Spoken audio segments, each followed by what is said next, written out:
ഇതെൻ്റെ birthday പ്രമാണിച്ചുള്ള video ആണ് കേട്ടോ. അപ്പോൾ ബീഫ് ബിരിയാണിയാണ് ഇന്നത്തെ സ്പെഷ്യൽ. പിന്നെ ഇന്ന് ഫ്രൈഡേ കൂടിയാണ്. ഫ്രൈഡേ നമ്മളിതുപോലെ നോൺ വെജിൻ്റെ എന്തെങ്കിലും സ്പെഷ്യലൊക്കെ ഉണ്ടാക്കാറുണ്ട്. ഇന്ന് നമുക്കൊരു ഗസ്റ്റ് ഉണ്ട്, നമ്മളെ യാസിൻ്റെ കാക്കയാണ്. മൂപ്പര് UK തന്നെ ഉള്ളതാണ്. അപ്പോൾ അവരിവിടെ പള്ളി കഴിഞ്ഞിട്ട് നേരെ ഇങ്ങോട്ട് വന്നതാണ്.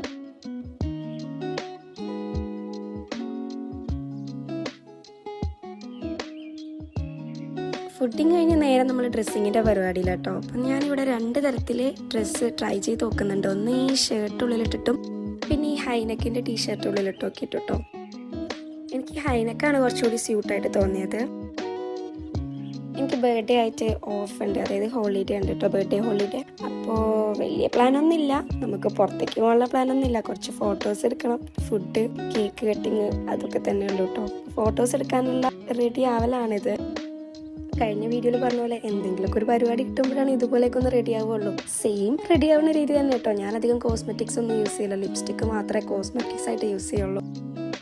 എന്നും റെഡി ആകുമ്പോൾ ഞാൻ വിചാരിക്കും എന്തെങ്കിലും ഒരു വെറൈറ്റി ഹെയർ സ്റ്റൈൽ. അവസാനം ഇതിലേക്ക് തന്നെ എത്തും. ഒന്നാമത് ഈ ഷോർട്ട് ഹെയറിൽ വേറെ എന്ത് ചെയ്യാനാണ്, എനിക്ക് വലിയ ഐഡിയ ഒന്നുമില്ല കേട്ടോ. ഞാൻ പറഞ്ഞില്ലേ, ഇവിടെ വന്നപ്പോഴാണ് ഞാൻ ഈ ആക്സസറീസിൻ്റെ ഒക്കെ കളക്ഷൻസ് തുടങ്ങിയത്. അപ്പോൾ കുറേ വാച്ചൊക്കെ ഉണ്ട്. അപ്പോൾ ഇത് ഇട ഇഷ്യൂ എന്നൊക്കെ പറഞ്ഞ് എടുത്തിരുന്നുണ്ട്. പക്ഷെ ഞാൻ വാച്ച് ഇടാത്തതിൻ്റെ മെയിൻ പ്രശ്നം സംഭവം എനിക്ക് ഒന്ന് ഭയങ്കര വലുതാണ്. ഇത് ചെറുതാക്കണം എന്നൊക്കെ വിചാരിക്കും, പിന്നെ ഇങ്ങനെ മറക്കും. ഇതേപോലെ എടുത്തിടാൻ നേരത്തെ ഓർമ്മ വരുള്ളൂ. അങ്ങനെ ഇത്രയായപ്പോഴേക്കും തന്നെ എൻ്റെ റെഡി ആവലൊക്കെ കഴിഞ്ഞു കേട്ടോ. ഞാനിത് ഷെയിനിൽ നിന്ന് എടുത്താണ് ഈ ഡ്രസ്സും പിന്നെ ഷെഫീഖാൻ്റെ ടീഷർട്ടൊക്കെ. ഇനി ഷെഫീഖാനെ റെഡിയാക്കണ പരിപാടി കേട്ടോ. ഞാൻ എന്തിട്ടാലും അതൊക്കെ വേണം. പക്ഷെ ഒന്ന് മാത്രം, സൺസ്ക്രീൻ. ആൾ പറയണത് ഈ വൈകുന്നേര സമയത്ത് വെയിലൊന്നും ഇല്ലല്ലോ, പിന്നെ എന്തിനാ ഈ സൺസ്ക്രീൻ ഇടുന്നതെന്നാണ്. പക്ഷെ ഞാൻ എപ്പോഴും ഇടും കേട്ടോ. ചിലപ്പോൾ ചെറിയൊരു സൺലൈറ്റ് ഉണ്ടാവുള്ളൂ, പക്ഷെ അത് സ്കിന്നിന് നല്ലതാണ് ഈ സൺസ്ക്രീൻ ഇടുന്നത്.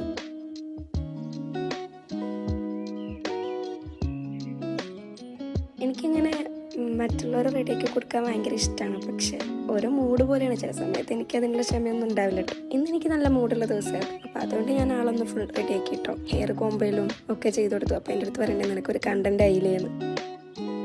അങ്ങനെ ഫൈനലി നമ്മൾ റെഡി ആവലൊക്കെ കഴിഞ്ഞു. ഇനി നമ്മൾ പുറത്തേക്ക് പോകാനുള്ള പ്ലാനിങ്ങിലാണ്. വേറെ പ്രത്യേകിച്ച് പ്ലാനൊന്നുമില്ലെങ്കിലും ജസ്റ്റ് ഫോട്ടോസും വീഡിയോസൊക്കെ എടുക്കുന്നത് ഇതേപോലെ ഒരുങ്ങി പോകുന്നത് ഞങ്ങൾക്ക് രണ്ടാൾക്കും നല്ല പുലിവായിട്ടുള്ള സംഭവമാട്ടോ. വേറെ ആരുമില്ല, നമ്മളുടെ അൺപെയ്ഡ് ഫോട്ടോഗ്രാഫറിനെ മാത്രമേ നമ്മൾ വിളിച്ചിട്ടുള്ളൂ. ജസ്റ്റ് നമ്മൾ ഈ ഫ്ലാറ്റിൻ്റെ ഫ്രണ്ടിൽ നിന്നാണ് ഫോട്ടോസ് എടുക്കാൻ പ്ലാൻ ചെയ്യുന്നത്. ഇതിപ്പോൾ നമ്മുടെ റിസപ്ഷൻ ഏരിയ ആണ് കേട്ടോ. പിന്നെ ആക്ടിങ്, ക്യാമറ ഓൺ ആക്കിയാൽ പിന്നെ ഞങ്ങൾ അഡാർ ആക്ടിങ് ആണ്. ലാസ്റ്റ് മന്ത് ഞാൻ ഈ ഫ്ലാറ്റിൻ്റെ ഫ്രണ്ടിൽ നിന്ന് വീണു. ഈ ബ്ലാക്ക് മാറ്റിലൂടെ ആയിരുന്നു ഓടിയത്, അങ്ങനെയാണ് വീണ്. സോ അതുകൊണ്ട് ഞാൻ പിന്നെ ആ ബ്ലാക്ക് മാറ്റിലൂടെ നടക്കുക പോലും ചെയ്യില്ല, എനിക്ക് പേടിയാണ്. അപ്പോൾ ഇത് നമ്മുടെ ഫ്ലാറ്റിൻ്റെ ഫ്രണ്ട് സൈഡാണ്. കുഴപ്പമില്ലാത്തൊരു നല്ലൊരു സ്പോട്ടാണ്, അത്യാവശ്യം ഫോട്ടോസൊക്കെ എടുക്കാൻ പറ്റിയൊരു സ്പോട്ടാണ് കേട്ടോ.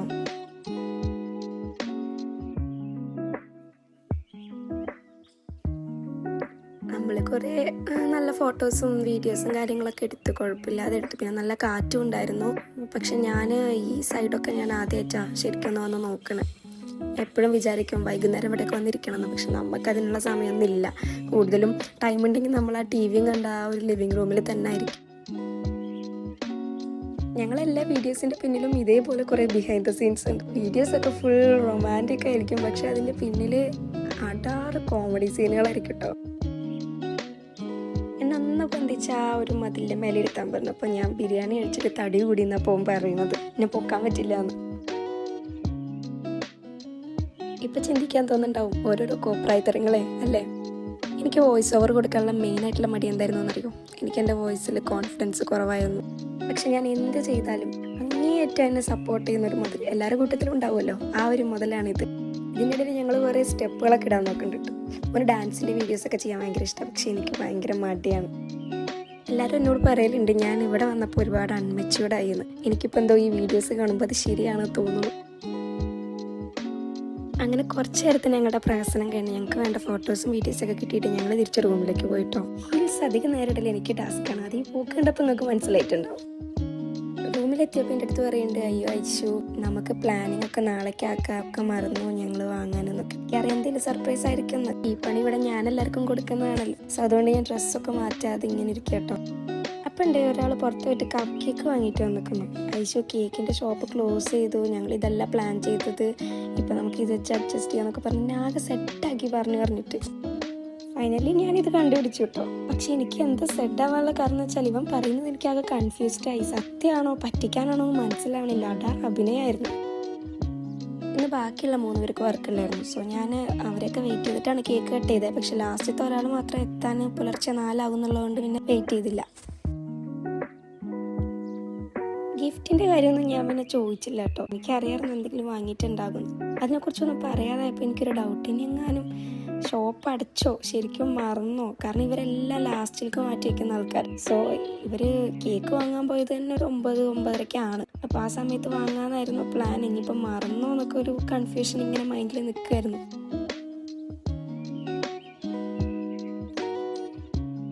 നമ്മൾ പിന്നെ എന്ത് പരിപാടിക്കും ബാക്ക്ഗ്രൗണ്ടിൽ ഇതേപോലെ സ്പീക്കറിൽ ഒരു പാട്ടൊക്കെ വെച്ചിട്ടാണ് വരും. അപ്പോൾ ഒരാൾ ഇതേ കുറച്ച് നേരം കഴിഞ്ഞപ്പോൾ തുള്ളി വരുന്നുണ്ട്. എന്നിട്ട് വലിയ ബിൽഡപ്പൊക്കെ ഇട്ടിട്ട് ഗിഫ്റ്റുകളൊക്കെ എടുത്ത് തരുന്നുണ്ട് കേട്ടോ.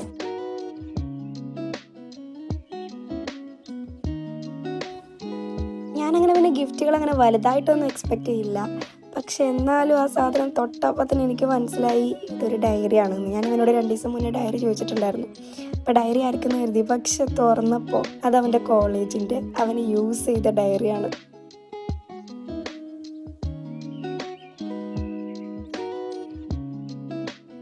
അത് കഴിഞ്ഞപ്പോൾ അടുത്തത് നമ്മളെ ഫ്രണ്ട്സിൻ്റെ വകയുള്ള ഗിഫ്റ്റ് എന്ന് പറഞ്ഞിട്ട് തന്നു. അപ്പം എനിക്ക് വലിയ ഐഡിയ ഒന്നും ഉണ്ടായിരുന്നില്ല. ഞാൻ കുലുക്കിയൊക്കെ നോക്കി, എനിക്ക് വലിയ ഐഡിയ ഒന്നും ഉണ്ടായിരുന്നില്ല. പിന്നെ തുറന്ന് നോക്കിയപ്പോൾ അതൊരു BBQയുടെ ചിപ്സ് ആയിരുന്നു. BBQ എനിക്കിഷ്ടമില്ലാത്ത ഫ്ലേവറാണ്. എനിക്ക് എന്താ അവിടെ സംഭവിക്കണം, ഇത് തന്നെയാണോ ഗിഫ്റ്റ് എന്നുള്ളൊരു ഐഡിയ ഉണ്ടായിരുന്നില്ല. അത് കഴിഞ്ഞപ്പോൾ എല്ലാവരും കൂടി ഇന്ന് ഇറിറ്റേറ്റ് ചെയ്യായിരുന്നു. ഇവർക്ക് പിന്നെ ഇറിറ്റേറ്റ് ചെയ്യാൻ ആരും പഠിപ്പിച്ചു കൊടുക്കുകയേ വേണ്ട, എന്നെ ഇറിറ്റേറ്റ് ചെയ്യുക, എന്നെ ദേഷ്യം പിടിപ്പിക്കുക, അതാണ് ഇവരെ മെയിൻ പരിപാടി. ഞാൻ കുറേയൊക്കെ പിടിച്ചു തന്നു കേട്ടോ. ഒരു പരിധി കഴിഞ്ഞപ്പോൾ പിന്നെ എൻ്റെ കയ്യിൽ നിന്ന് പോയി. അതങ്ങനെയാണല്ലോ ഗൈസ്, നമുക്ക് പിടിച്ച് നിൽക്കുന്നതിനൊക്കെ ഒരു പരിധിയില്ലേ. എനിക്ക് ഇവരെല്ലാവരും കൂടി ഇത് മൊത്തം ഇൻസൾട്ട് ചെയ്യാൻ വേണ്ടി ചെയ്തതാണോ എനിക്ക് എന്താണെന്നൊന്നും അറിയില്ല. പിന്നെ എനിക്ക് ഭയങ്കര വിഷമമൊക്കെ ആയി. അത് പ്രത്യേകിച്ച് വിഷമാവാനുള്ള കാരണം ഓനത് ഒന്ന് നേരത്തെ പ്ലാൻ ചെയ്യാതെ ഇങ്ങനെ കെയർലെസ് ആയല്ലോ എന്നൊക്കെ ആലോചിച്ചപ്പോഴാണ് എനിക്ക് ആകെ വിഷമമായത്. ഇവർ ടോട്ടൽ അഭിനയമായിരുന്നു ഗൈസ്. ഈ ഒരു ഗിഫ്റ്റ് ഞാൻ ആദ്യം കണ്ടതാണ് ഓരോ ചെക്കന്മാരുടെ റൂമിൽ. അപ്പോൾ ഞാൻ പറഞ്ഞു ഇതെല്ലാം എൻ്റെ ഗിഫ്റ്റ് എന്ന് പറഞ്ഞിട്ട് എടുത്തിട്ട് വന്നപ്പോൾ ഇത് ഞാൻ എൻ്റെ പെണ്ണിന് വാങ്ങിയതാണെന്ന് പറഞ്ഞിട്ട് നിതിരാക്ക് അവൻ്റെ നിന്ന് വാങ്ങി. അതും കൂടി എനിക്ക് നല്ല വിഷമമായി. 2 മണിക്കൂർ നീട്ടിക്കൊണ്ടിരിക്കുന്നവരെ പ്ലാൻ ഒന്ന് പൊളിക്കാൻ വേണ്ടിയിട്ടാണ് ഞാനത് എടുത്തുകൊണ്ട് വന്നത്. പക്ഷേ ഓനങ്ങനെ പറഞ്ഞപ്പോൾ ഞാനാകെ ചമ്മിപ്പോയി ഗൈസ്. അപ്പോൾ അതിൻ്റെ വിഷമവും നല്ലോണം ഉണ്ടായിരുന്നു. പിന്നെ അത് ലാസ്റ്റ് ആ സാധനം തന്നെ കൊണ്ടുവന്ന് തരികയും ചെയ്തു. എനിക്കപ്പോൾ വന്ന ദേഷ്യം എന്തൊരു അഭിനയമായിരുന്നു എന്നറിയാം. എനിക്ക് തന്നെ ആകെ കൺഫ്യൂഷനൊക്കെയായിരുന്നു. കാരണം ഏറ്റവും കൂടുതൽ ഇവർക്ക് സർപ്രൈസ് കൊടുക്കുന്നത് ഭയങ്കരമായിട്ട് അഭിനയിച്ച് നിൽക്കുന്നത് ഞാനാണ്. എനിക്കിട്ട് തന്നെ ഇങ്ങനൊരു പണി തന്നപ്പോൾ ആകെ എൻ്റെ വില ഫുള്ള് പോയ പോലെ ആയിരുന്നു. എനിക്കെല്ലാവരും ഫേസ് ചെയ്യാനൊക്കെ ഭയങ്കര മടിയായിരുന്നു.